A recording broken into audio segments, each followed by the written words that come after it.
Dad, I told you Mom was faking again. Lily said. Mom, can you stop being so childish? You're really holding us up from going to visit Aunt Rachel at the hospital. Faking? Frank also spoke up with disappointment. Chloe, can you stop making a scene? I already told you, even though we're divorced, you're still the one I love. There's no need to use such childish tricks to test me. After hearing Frank's words, I finally understood.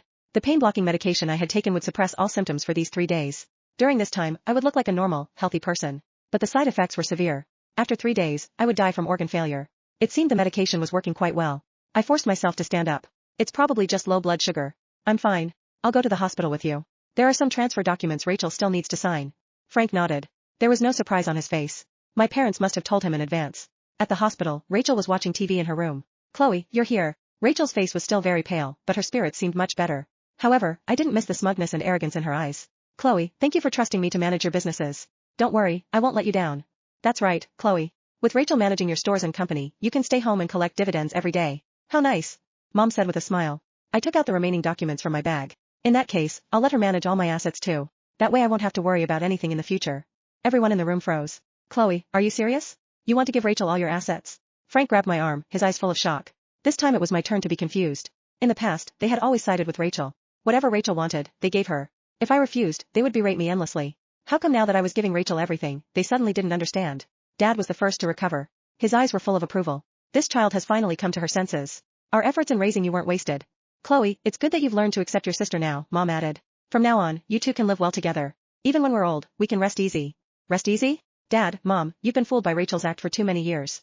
Do you really believe Rachel will manage everything well? My head started spinning again. My nose felt itchy. When I touched it, I realized it was a nosebleed. Chloe, why are you getting a nosebleed? The weather isn't even dry, Mom asked. I paused as I wiped the blood. In the end, I couldn't help but look at them and speak. Dad, Mom, if I really died from illness one day, would you regret it? But Mom's expression didn't even change. She just smiled and glanced at me. Your face looks so healthy, how could you possibly die from illness? Don't say such unlucky things. Yes, Rachel is different. We need to make sure she gets proper nutrition once she recovers.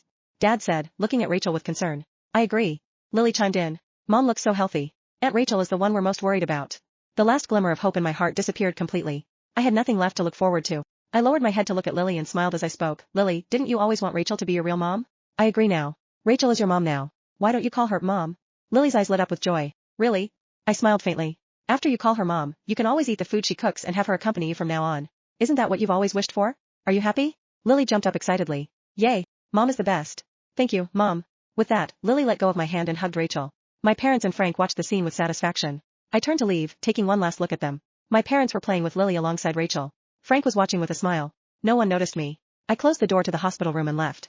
With only one day left until my death, I had nowhere to go. My life had been so busy and rushed. I had never taken the time to truly enjoy myself. I booked a ticket to Bee City to see the ocean at night. I had wanted to go hiking too, but I couldn't hold on any longer.